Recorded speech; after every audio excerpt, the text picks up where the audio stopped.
내가 그발 강가 사로잡힌 자 중에 있을 때에 하늘이 열리며 하나님의 모습이 내게 보이니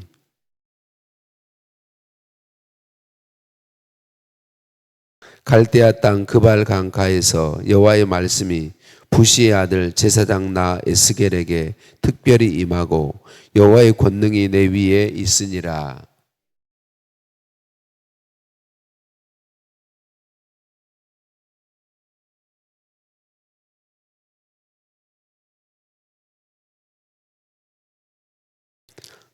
그 속에서 내 생물의 형상이 나타나는데 그들의 모양이 이러하니 그들에게 사람의 형상이 있더라.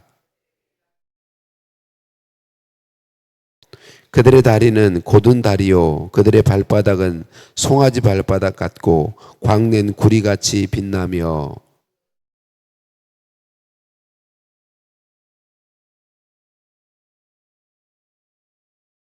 날개는 다 서로 연하였으며 갈 때에는 돌이키지 아니하고 일제히 앞으로 곧게 행하며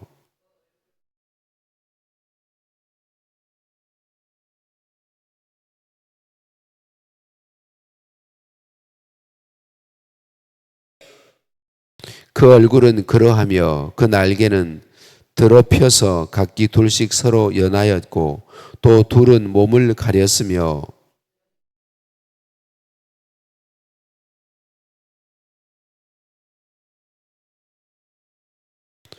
또 생물들의 모양은 타는 숯불과 횃불 모양 같은데 그 불이 그 생물 사이에서 오르락 내리락 하며 그 불은 광채가 있고 그 가운데에서는 번개가 나며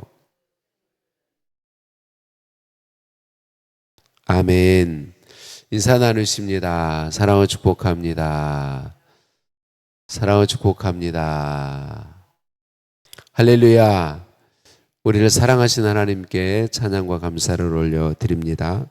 하나님의 백성의 나라인 북왕국 이스라엘과 남왕국 유다가 멸망하게 되었어요.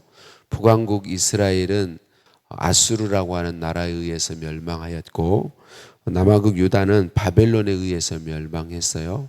그런데 바벨론이 남왕국 유다를 멸망시킬 때는 한 번에 다 완전히 멸망하게 한 것이 아니라 세 번에 걸쳐서 1차로 공격해서 많은 사람을 포로로 잡혀가고 또 두 번째도 많이 포로로 잡혀가고 그리고 세 번째에 완전히 유다가 멸망하게 돼요.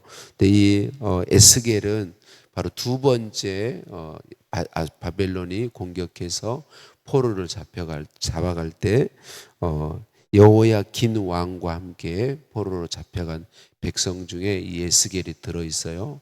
그리고 오늘 1장 말씀에 하나님의 환상을 볼 때에는 아직 완전하게 유다의 멸망인 3차 공격은 아직 있지 않은 때입니다. 그러니까 나라가 완전히 멸망하겠지만 아직은 완전히 멸망한 건 아닙니다. 그런데 멸망한 것과 다름없는 상황 속에 있죠. 주전 597년에 2차 포로 때 에스겔이 끌려갔어요. 당시 에스겔을 비롯한 포로로 끌려간 유다 백성은 나라를 잃고 포로가 된 수치와 치욕 가운데 온통 그들은 슬픔에 젖어 있고 절망에 사로잡혀 있는 그때입니다. 그런 암담한 현실 가운데 있는 하나님의 백성에게 하나님은 에스겔 선지자를 통하여 말씀해 주시죠. 에스겔 선지자를 통하여 말씀하시는 부분에 여전히 나라가 유다가 망할 수밖에 없는 것들을 하나님이 많이 보여주시지만 동시에 하나님께서 그 백성을 살리시고 구원하실 것에 대해서 말씀해 주고 있고 에스겔서의 많은 부분은 예수 그리스도의 재림 때 이루어질 일에 대해서도 담고 말씀해 주고 있습니다. 자, 제사장 가문 출신인 에스겔은 바벨론의 그발강이라고 하는 강가에서 하나님의 모습을 환상으로 보게 됩니다. 여기서 바벨론 땅 그발 강가가 상징하는 것은 실제로 그곳에 있었는데 그것이 소망이 없는 곳이다라고 하는 것입니다. 하나님은 소망 없는 곳에 거하는 자기 백성에게 찾아와서 소망이 되어 주시는 분이십니다. 생명의 삶 한절 묵상에서 이렇게 말하고 있어요. 하나님은 시공간에 제약받지 않으십니다. 에스겔은 자신에게 하나님 말씀이 임한 것이 실제임을 증명하기 위해 자신이 있는 곳을 밝힙니다. 그발강가는 약속의 땅이 아니라 이방 땅임에도 하나님 말씀이 임했습니다. 하나님은 가나안 땅에만 계시는 분이 아니라 우주에 편재하시는 분입니다. 그분의 통치권이 미치지 않는 영역은 그 어디에도 없습니다. 힘든 상황이 있을수록 낙심하지 말고 하나님의 임재와 권능을 갈망해야 합니다. 하나님의 임재가 미래의 소망입니다 라고 말해주고 있습니다. 그래요, 우리가 언제 어느 때 어떤 상황 가운데 있든지 하나님만이 우리의 소망이 되실 수 있으십니다. 하나님만이 우리의 소망이십니다. 또 생명의 삶 묵상 에세이에 하나님만이 소망이심에 대해서 잘 설명해 주고 있어서 이 시간 나누기를 원합니다. 인생은 소망으로 삽니다. 미래가 지금보다 좋으리라고 기대하기에 오늘 고통을 참아낼 수 있습니다. 하지만 미래가 현재보다 더 비참할 것이 분명하면 이야기는 달라집니다. 절망에 빠지게 되는 것이죠.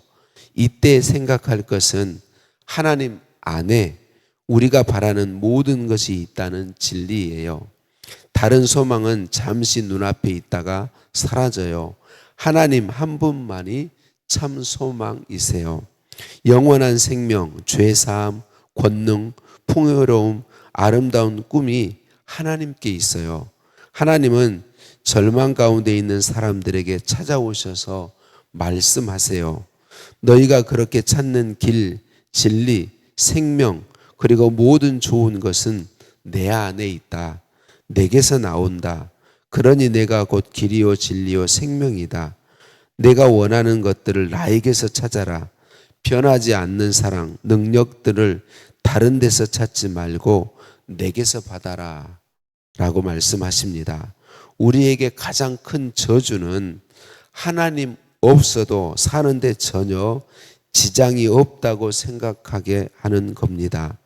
사회적 신분이 보장되고 급여 수준이 높고 주위에 기댈 사람이 많아서 하나님을 생각할 겨를도 없게 되었다면 그때는 자신을 돌아보고 통회하며 하나님을 찾아야 합니다. 원하는 것을 얻을 가능성이 희박하고 가는 길이 괴로워도 하나님이 마음속에 있으면 삽니다. 반면 원하는 모든 것을 얻었다 해도 하나님이 없는 삶은 절망입니다.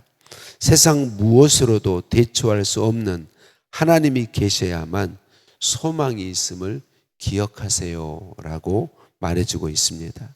사랑하는 성도님들, 삼위일체 하나님만이 소망이심을 믿으시지요? 하나님 없으면 다 없는 것입니다. 하나님이 있으면 다 있는 것입니다. 저와 여러분이 이 사실을 항상 기억해야 하겠습니다. 소망 없는 땅 그발강가에서 에스겔을 소망으로 찾아오신 하나님께서 에스겔에게 하나님의 영광을 보여주십니다. 여러분, 우리가 기억할 것은 하나님은 어떤 형상으로도 표현할 수 없습니다. 하나님은 영이십니다. 형상이 없으십니다. 우리 사람이 모양으로 표현할 수 있는 그런 분이 아니시단 말이죠. 근데 여기서 하나님의 영광을 에스겔 선지자에게 보여주신 이 형상은 특별한 의미를 가지고 보여주시는 것이지 그 형상이 하나님이시다 이렇게 말하기는 어렵습니다. 어쨌든 에스겔에게 보여준 형상은 이래요. 내 얼굴과 내 날개, 곧은 발을 가지고 있습니다. 하나님의 영에 의해서 일산불란하게 움직이는 하늘의 네 생물을 보여주었습니다. 그들의 모습은 하나님이 만물을 다스리시며 지켜보고 계시는 전지전능한 주권자이심을 분명하게 보여줍니다. 하나님이 모든 것을 보고 계시고 모든 것을 다스려지고 계시고 모든 것을 통치하고 계시는 분임을 보여주신다라고 하는 것입니다. 온 땅을 지켜보며 다스리시는 그 하나님께 나와 가정과 나라와 민족의 모든 것이 하나님께 있습니다. 어떤 환경과 어떤 상황에 처하든지 환경과 여건에 상관없이 우리가 참 복을 누릴 수 있는 길은 하나님 그분 안에 있는 것이죠.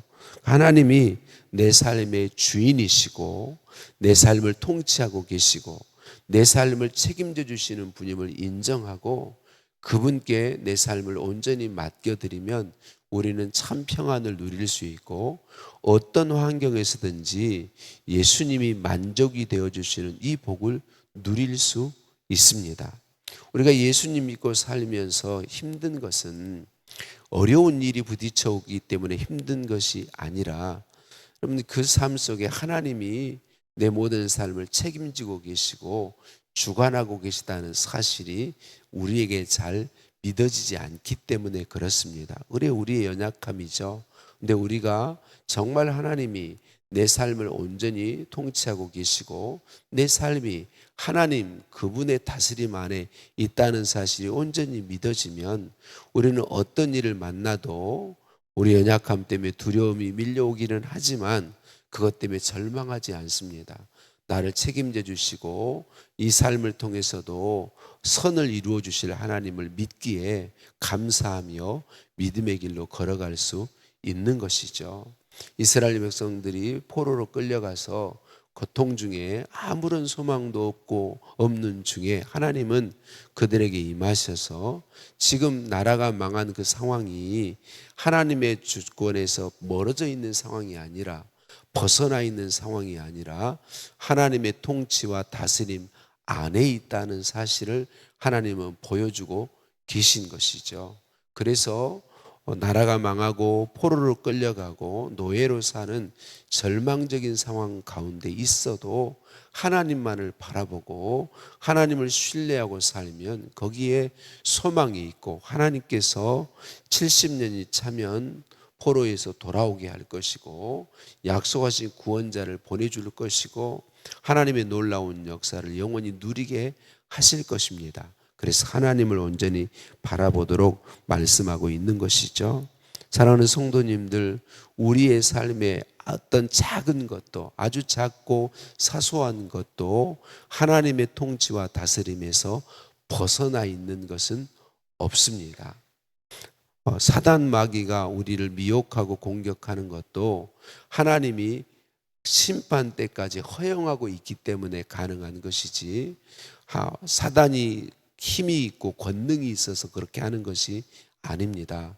하나님의 통치하심 속에 있는 것이죠. 우리의 삶은 다 하나님 주권자 되시는 하나님 안에 있습니다. 그래서 오늘도 우리가 힘쓸 것은 우리 안에 끊임없이 일어나는 하나님에 대해서 의심하게 하고 하나님 말씀에 대해서 의심하게 하고 믿지 못하게 하는 이것을 경계하며 믿음을 구하는 것이죠. 하나님 제게 믿음을 더해 주세요. 하나님 제게 충만해 주시고 하나님을 온전히 신뢰하고 제 삶의 주권을 하나님께 온전히 내어드리며 살기를 원합니다라고 우리가 기도하며 주님께 나를 맡기고 주님의 통치함과 다스림을 인정하며 사는 것이죠. 오늘도 그것이 바로 예수 그리스도를 배고파하고 예수 그리스도를 목말라하고 예수 그리스도께서 내게 충만해 주시도록 구하며 그분께 내 주권을 내어드리는 것임을 오늘도 기억하고 저와 여러분의 삶의 모든 것이 우리 하나님의 통치와 다스림 안에 있다는 사실을 기억하고 그분의 다스림 안에 순종하며 말씀을 따라 사는 삶을 오늘도 힘있게 살아가게 되시기를 예수님의 이름으로 축복합니다. 우리의 참 소망, 유일한 소망이신 삼위일체 하나님, 오늘도 나를 찾아와 주시고 믿음 주시니 감사합니다. 온통 절망밖에 없는 포로로 끌려가서 고통 가운데 있는 하나님의 백성에게 특별히 에스겔 제사장에게 찾아오셔서 하나님 영광을 보여주시고 소망이 되어 주시니 감사합니다. 우리에게도 삼위일체 하나님만이 참 소망이심을 말씀하시고 하나님의 통치와 다스리심을 확실하게 믿고 하나님 손 안에 내 삶의 모든 것이 있음을 기억하게 하시니 감사합니다. 내 삶의 주인 되신 하나님 찬양드립니다. 오 예수님, 간절히 소망하오니 오늘도 내게 충만하여 주옵소서. 성령님, 나를 온전히 주장하시고 다스려 주옵소서. 내 삶의 주인 되신 삼위일체 하나님 찬양드립니다. 감사합니다. 예수님의 이름으로 기도드립니다. 아멘. 하늘에 계신 우리 아버지, 아버지의 이름을 거룩하게 하시며 아버지의 나라가 오게 하시며 아버지의 뜻이 하늘에서와 같이 땅에서도 이루어지게 하소서. 오늘 우리에게 일용할 양식을 주시고 우리가 우리에게 잘못한 사람을 용서해 준 것 같이 우리 죄를 용서하여 주시고 우리를 시험에 빠지지 않게 하시고 악에서 구하소서. 나라와 권능과 영광이 영원히 아버지의 것입니다. 아멘.